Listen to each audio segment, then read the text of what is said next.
Welcome into Raw Bride Gen X Pop Culture. And on today's show, we're talking about Blade Runner and what I think proves that Deckard, the main character played by Harrison Ford in the movie, is in fact a replicant. And I'm going to go through the evidence. I have some interesting stories, some interesting points about the movie. So let's get into it. Don't forget to like and subscribe. And here we go. So let me bring up the slides. And one of the first reasons is the eyes. So eyes are very important. It's an important theme throughout the movie. At the beginning of the movie, you do see a particular vision of an eye that's rather large. And part of that, according to Ridley Scott, is Big Brother watching you. So you have that. You have eyes in every replicant that glow. And that's a key theme here. You see in this picture, Roy Batty's eyes glow. Rachel's eyes glow, Pris's eyes glow, even the owl has glowing eyes. So all of them glow, and there's a huge focus on eyes. Roy Batty is very much obsessed with the eyes. When you see him going into the frozen container field where they're going to the engineer who's designing the eyes, he's messing with the eyes while talking to him and asking him all kinds of questions. He then, when he talks to Sebastian, gets Sebastian to join him. He uses fake eyes to make him laugh.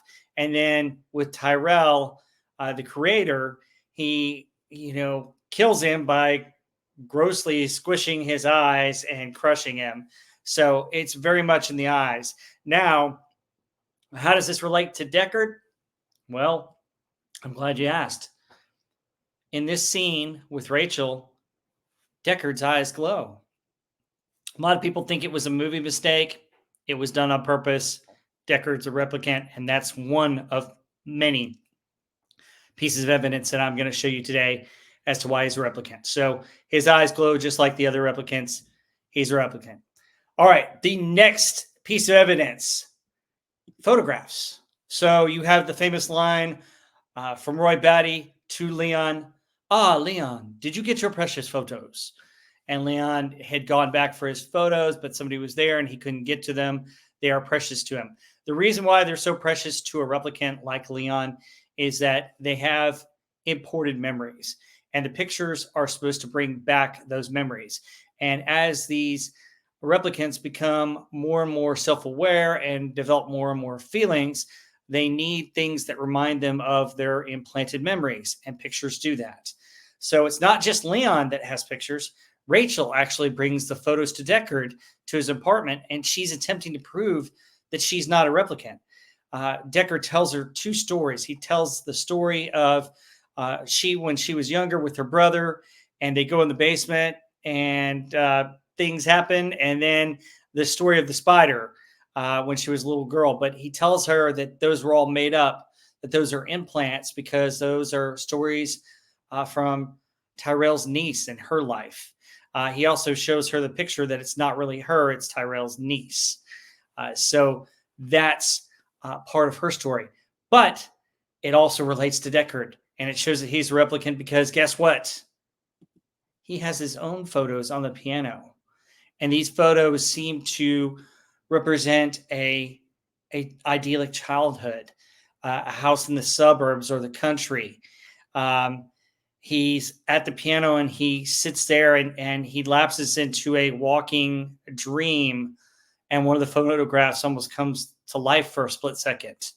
And basically kind of contrasts the surrealness of what's going on right now in present day LA and everything else. He's developing emotions just like the replicants.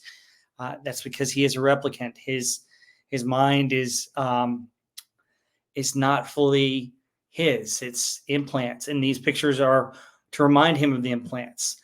So that's where we get that with the photos here. All right, so the next one has to do with the photos, because part of what happens in this one scene is that he starts to have a dream, and he dreams about, you guessed it, if you've seen the movie, unicorns. So we see him doing the one note right here, and then we see the dream of the unicorn. So the unicorn that he dreams half asleep at his piano, he's repeating the single note, which is interesting. It's a waking dream of a unicorn. So basically, it represents his uniqueness, that there's something different about him, that he's not fully human. And it's further exploited at the end of the movie when Gaff makes an origami figure of the unicorn. This is very key. This is a very big key to the movie that Ridley Scott has, and there'll be more about that later. But the unicorn, that he's dreaming the unicorn, and that Gaff leaves an origami indicates that Gaff knows his dreams, and therefore, since he knew Rachel's dreams and she's a replicant, Gaff knows Deckard's dreams and he's a replicant. Speaking of Gaff, let's get into Gaff, because he's another reason why it is. Why does he have to shadow Deckard?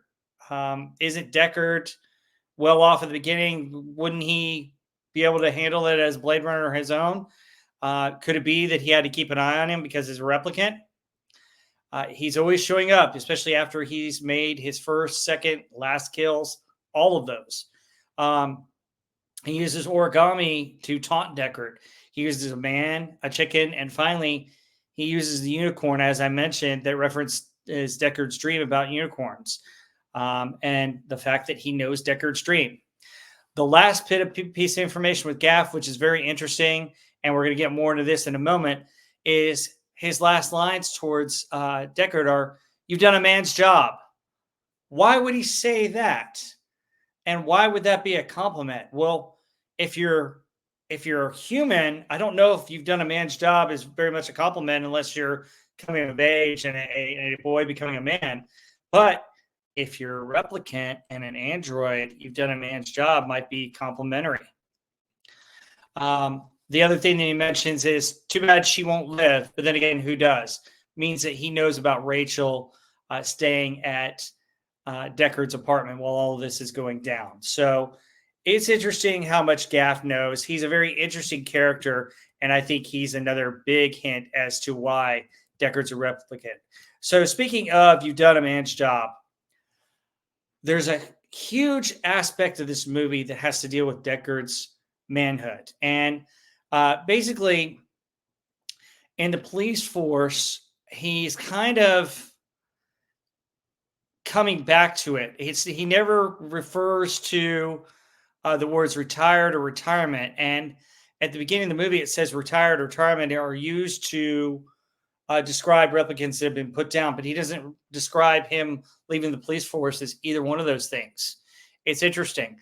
The other aspect of it is that he comes back as an emotionless being trying to do a job, but as the story progresses, he starts to develop emotions, just like the replicants are developing emotions throughout the movie. Bryant, the chief of police, also hints that Deckard may be different. He says, I quote, "You know the score, pal," he snarls. "If you're not a cop, you're the little people." This line suggests arrogance and abuse of authority on Bryant's part. It's certainly the kind of hard-boiled dialogue you expect in a police captain in a film noir movie, but it's more than a throwaway, I think, because Deckard's resignation at having no choice but to accept the assignment suggests that there's something left unsaid here, and we're never told anything more about it with respect to Bryant's demand. I think that Bryant knows that he's a replicant. Deckard may not know that he's a replicant. We'll get into that later. The other thing about his manhood, Rachel questions him about his humanity. She asks him about taking the test, and he never answers her. He never gives her a full answer about that. So that's interesting as well. He's never taken the test. He's not going to reveal that at all, which is cool. Again, Gaff has the main thing. "You've done a man's job, sir." Basically, what we just said reinforces, hey,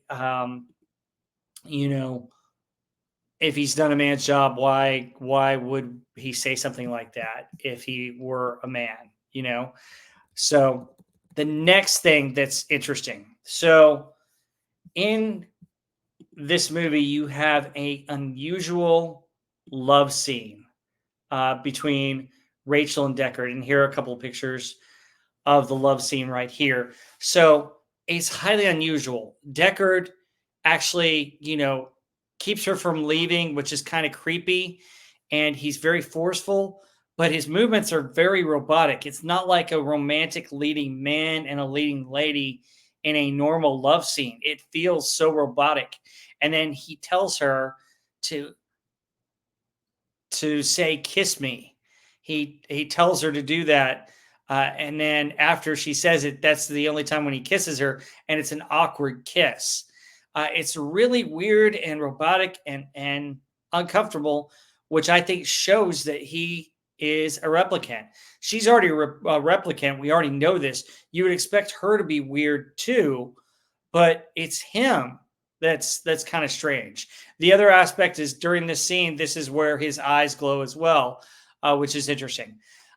Another comparison a little bit is Baddy and Pris. When they kiss, some of that is unusual too, and feels off, and it shows that they're both androids as well. So that all of that together is showing a parallel to Deckard and showing that Deckard is really a replicant. The other aspect is Deckard is growing and developing feelings, just like the replicants have developed feelings and emotions during this movie. And that's part of the reason why they have to be put down, because the whole movie's about the replicants trying to fight for their lives because they only have a 4-year lifespan. Okay, the next hint that's interesting in this movie is the battles with Pris and Baddy. So he goes in, he tracks him to Sebastian's apartment. Pris is hiding from him here with the rest of the toys, and then she attacks him. And she attacks him and wraps her legs around his neck and, almost crushes him. And he gets out of it without any real damage. And, a normal human probably would have been crushed by a replicant's legs like that. It shows that Deckard's able to survive for some reason. So he's able to get the better of her, and we see in here in these pictures, he shoots her and she dies. And next up is Roy Batty. He comes in, and Roy Batty comes in and he challenges him. Shooting at me is not very sporting. And hey, I'm on the other side of the wall. Deckard punches through the wall with his gun. Roy Batty grabs it, breaks a couple of his fingers, and then gives him the gun back and puts his hand back. Why would Baddy do that? Why wouldn't Baddy just pull him all the way through and kill him? There are other parts of it where Deckard does some things and has to do some things that a normal human being couldn't survive in some of the stages. We see Baddy still coming after him. Baddy just rams his head through the kitchen or the bathroom area and just says, "Hey, I'm here," chasing him like he chased the replicants. So what Baddy's trying to get at is, hey, you've chased me. Now I want you to feel what it's like to feel fear.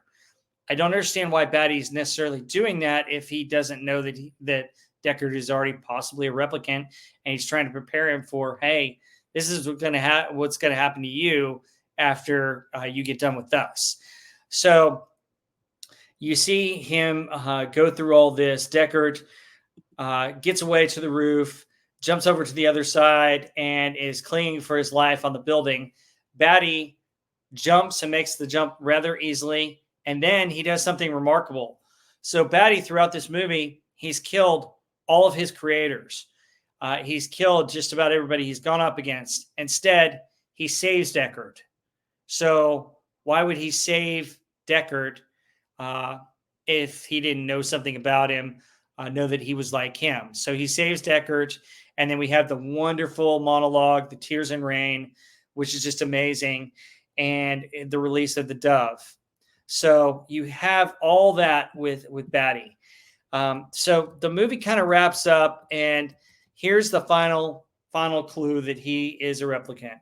So Harrison Ford last year in 2023 finally gave an interview and finally admitted to Esquire magazine that Deckard is in fact a replicant. He's finally on our side after denying it since 1982. He denied it for years and thought his take would be that a replicant would want to believe that they're human. That was his whole reason for doing that and keeping that part alive. But he's since revealed it and admitted that Deckard is, in fact, a replicant. The other person that tells us that he is a replicant, has been telling us since 1982, is the director himself, Ridley Scott. He has said it from the very beginning. And here's where my experience comes in. I went with some friends to go see the Blade Runner Final Cut in Dallas. They were showing it when Ridley Scott redid it around 2007. We were coming out of the theater and I was asking my friends, okay, so what do you think, Deckard or replicant or not, which is a common theme in the movie. And the person behind us heard us and stopped us and explained it. And we turned around, it was Ridley Scott. And Ridley Scott told us point blank that the unicorn scene indicates he's a replicant, and Gaff making the origami unicorn indicates that Gaff knows that he's a replicant, knows his dream, and that proves he's a replicant. Ridley Scott put other hints that I mentioned in the movie, but that's straight from the director's mouth. So Deckard is, in fact, a replicant. Anyway, that's all I've got for this video. What are your thoughts? Is Deckard a replicant? Do you have any proof that he's not? I've never heard the opposite. If you've got it, prove it. The only thing that I know will be the book, but the movie's a little bit different from the book. So tell me below. Don't forget to like and subscribe once again, and we'll see you on the next one.